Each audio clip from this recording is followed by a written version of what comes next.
Awas teman-teman, saya ingin tunjukkan ya, termasuk saya berikan informasi kepada seluruh warga Indonesia, terkhusus yang muslim, atau Anda dimanapun berada. Ketika Gelora dari Surabaya, yang kemudian dinobatkan 10 November sebagai Hari Pahlawan, kemudian markas pusatnya itu ada di Surabaya, saya ingin tunjukkan pada dunia, bahwa dari Surabaya, bukan hanya perjuangan melahirkan Indonesia, tapi semua para pejuang-pejuang yang muslim, tidak ingin kehilangan peluang menjadi syuhada. Ini. Rugi kalau cuma dapat dunia. Rugi, demi Allah saya katakan. Makanya orang-orang Islam dulu tidak ingin kehilangan yang ini. Tidak ingin kehilangan peluang yang pertama ini. Apa kalimat pertama yang muncul di lisan-lisan para pejuang di Surabaya? Allahu Akbar, Allahu Akbar, Allahu Akbar. Lihat kesaksian para panglima dari tentara Gurkha ketika dibawa oleh British, kerajaan dari Britania, datang kemudian ke Nusantara, ingin menyerang, masuk lewat Surabaya, dibawa ribuan tentara Gurkha. Teman-teman, begitu mereka mau berusaha memerangi orang-orang yang ada di Nusantara, ternyata mendengar teriakan kalimat-kalimat takbir. Allahu Akbar, Allahu Akbar, Allahu Akbar. Demi Allah saya katakan, tercatat dalam sejarah, kalimat takbir Allahu Akbar bukan sekedar melintaskan keinginan untuk dinilai perjuangan sebagai jihad fi sabilillah, tercatat pahlawan di langit, tapi menggetarkan jiwa-jiwa mereka itu sampai 600 pasukan di antara mereka desersi dari Gurkha, masuk kemudian bergabung dengan tentara muslim di Indonesia, berjuang melawan tentara Britania. Jadi setiap ada 10 November disebutkan Hari Pahlawan, ditunjuk orang Surabaya, itu mengingatkan antum. Kalau antum mesti mengembalikan lagi nilai-nilai keislaman dalam kehidupan kita. Jangan cuma jadi bangga, alhamdulillah 10 November. Dari mana? Saya warga Surabaya. Saya dari Surabaya. Demi Allah, tunjukkan, buktikan kepada Allah Subhanahu wa taala. Kalau memang antum yang dipilih, antum yang diingatkan, ada kalimat-kalimat takbir bersemayam dalam perjuangan itu. Ada kalimat la ilaha illallah yang menggerakkan nilai-nilai kebaikan, menggetarkan jiwa musuh itu. Maka kalau ada di antara penerus perjuangan para ulama dulu, perjuangan para generasi pahlawan dulu, dengan teriakan takbirnya, orang dulu berjuang, mau ke masjid berhadapan dengan musuh. Ke masjidnya susah, mau ke masjid mungkin ditembak, mau ke masjid dieksekusi. Tapi mereka teriakan takbir untuk menghadirkan masjid yang nyaman untuk antum tinggali sekarang. Sekarang masjidnya sudah ada, tempatnya luas, kipas anginnya banyak. Mau ta'lim ustaznya datang sendiri, nulis sendiri, kadang-kadang ngapus sendiri. Masya Allah, direkam juga. Mau masuk ada minumannya, segalanya nikmat. Antum tinggal katakan Allahu Akbar dalam sholat, imamnya syahdu, bacaannya bagus, membuat kita khusyuk. Kadang kita menangis dengan semua panggilan dari masjid Allahu Akbar. Antum belum tersentuh, antum perlu diberikan apa lagi? Dua. Jihad yang kedua, fi sabilillah, itu senilai dengan talabul ilmi. Jika tidak ada dalam bentuk yang pertama, maka bentuk yang kedua, talabul ilmi, tafaqquh fid din, itu nilainya dengan fi sabilillah setara. Dari mana dalilnya? Quran surah ke-9 At-Taubah ayat 122. Posisi paling kiri sebelah bawah. Perhatikan ayatnya. وَمَا كَانَ الْمُؤْمِنُونَ لِيَنْفِرُوا كَافَّةً فَلَوْلَا نَفَرَ مِنْ كُلِّ فِرْقَةٍ مِّنْهُمْ طَائِفَةٌ لِيَتَّفَقَّهُوا فِي الدِّينِ وَلِيُنْذِرُوا قَوْمَهُمْ إِذَا رَجَعُوا إِلَيْهِمْ لَعَلَّهُمْ يَحْذَرُونَ. Quran surah 9 At-Taubah ayat 122. Ayat ini turun merespon sikap sementara orang Islam yang termotivasi kuat untuk mendapatkan titel syuhada, pahlawan fi sabilillah, dengan kategori yang pertama, jihad fisik. Jadi saking semangatnya, itu kalau sudah ada panggilan jihad, sudah nggak mikir keadaan. Dikisahkan pernah ada seorang suami baru pulang dari pekerjaannya, sampai di rumahnya, dia mandi, kemudian setelah itu bersih dengan baik, disiapkan jamuan oleh istrinya. Ketika sedang duduk-duduk dengan istrinya, tiba-tiba ada panggilan dari luar. Nada munadin fi sabilillah fayaqulu jahidu fi sabilillah. Apa yang terjadi? Padahal baru datang mandi depan istri, sudah lama nggak pulang-pulang. Masya Allah. Apa yang terjadi? Kata suami ini, datang panggilan dari Allah, saya mohon izin untuk bisa memenuhinya.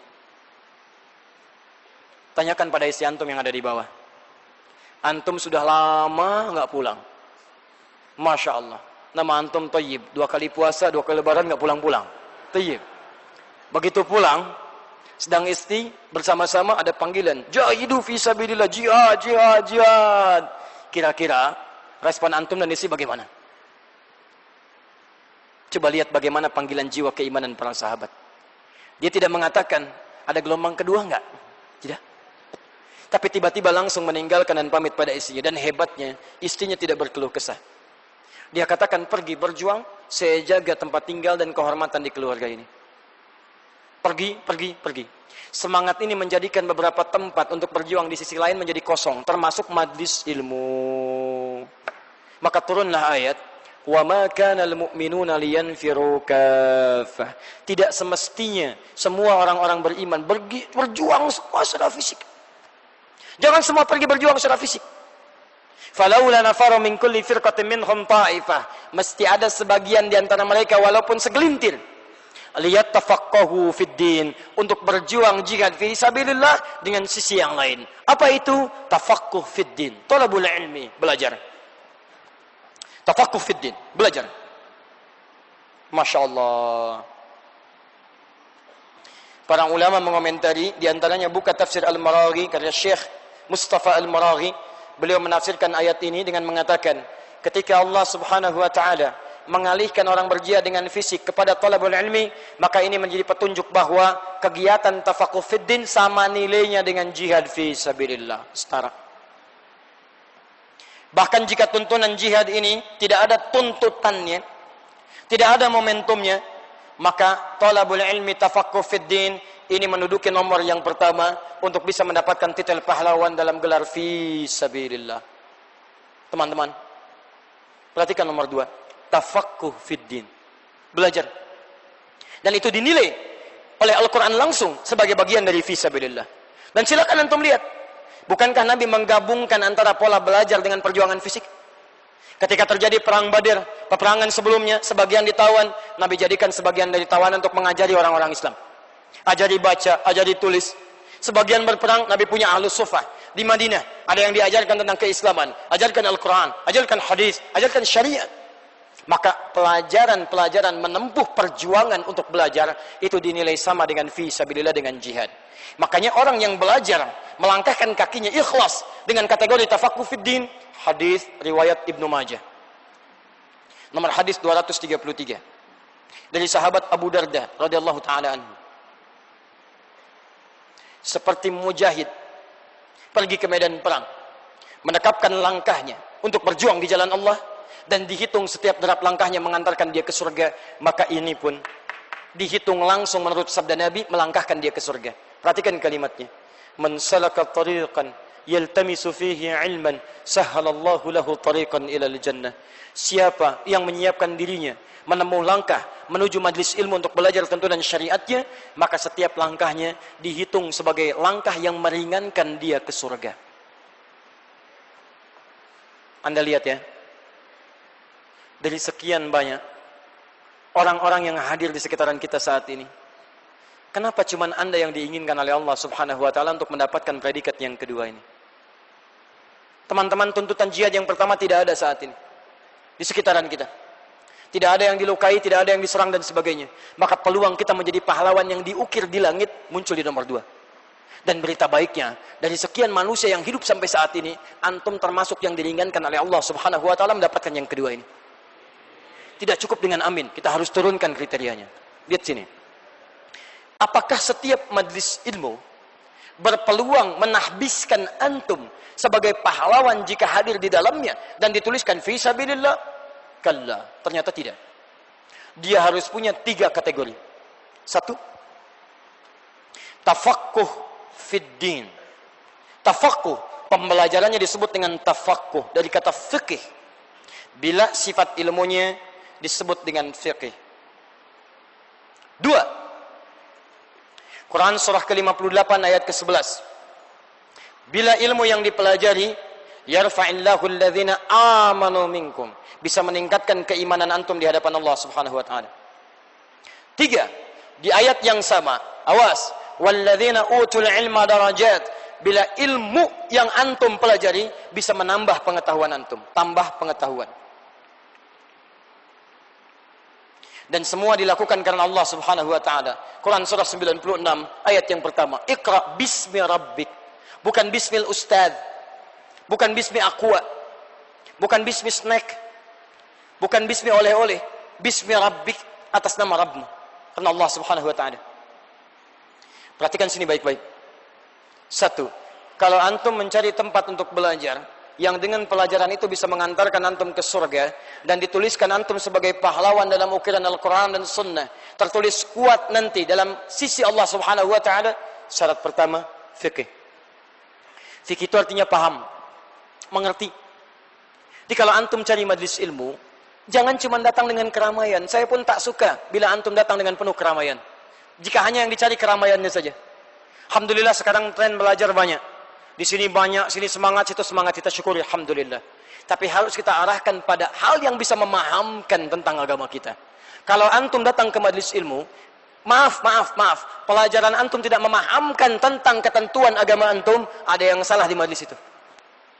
Contoh, maaf ya, saya agak bingung ini, gagal saya memahaminya. Dulu orang belajar usuluddin, semakin kuat pemahaman dinnya mengakar. Usul itu pokok, dasar. Din, ad-din. Berarti kalau belajar pokoknya, dasarnya, kuat akarnya. Cengkeramannya kuat terhadap ad-din. Yang saya bingung, ada orang sekarang belajar usuluddin. Begitu selesai, tiba-tiba mengatakan semua agama sama. Menuju Tuhan yang sama, cuman caranya beda-beda. Antum ngapain aja selama 4 tahun belajar? Capek-capek berangkat. Yang paling aneh, belajar usuluddin yang tidak ke tempat yang tidak mengenal agama. Belajar usuluddin, dasar-dasar din, dasar keislaman, ke tempat orang yang tidak berislam. Kan aneh. Bagaimana antum belajar agama jadi ke McGill? Belajar agama ke Leiden.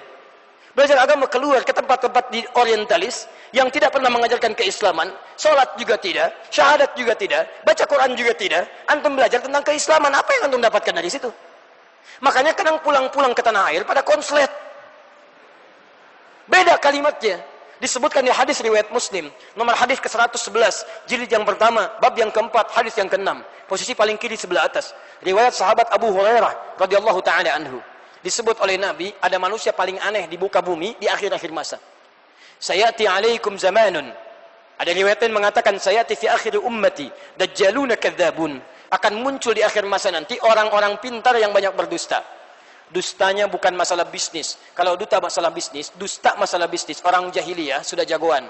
Makanya turun ayat wailul lil mutaffifin, celaka orang curang. Jadi kalau antum pengusaha, pebisnis pengen ikutan curang, antum terlambat. Antum keduluan sama orang jahiliyah. Maaf. Kalau bohongnya cuma urusan kedudukan, sudah ada yang jagoan dari dulu. Bahkan kata-katanya kasar. Kedudukannya tinggi, namanya Fir'aun. Jadi kalau antum punya kedudukan, pengen ikutan sombong, ikutan kasar, antum terlambat. Sudah keduluan, namanya Fir'aun. Teman-teman sekalian, dustanya bukan urusan dunia. Yuhaddithunakum bima lam tasma'uhu wa la yasma'unahu aba'ukum. Mereka banyak berbicara masalah agama, berbicara pada anda yang bisa membuat anda kaget. Jangankan anda, orang dulu pun kalau mendengar, itu sama-sama ikutan kaget. Orang jahiliyah, sebodoh-bodohnya jahiliyah, datang menghadap Nabi. Dia katakan, utusan mereka, ya Muhammad sallallahu alaihi wasallam. Kita memang beda. Tapi jangan sampai perbedaan ini membuat kita bermusuhan. Malam ini, kami biarlah menyembah Tuhan kamu.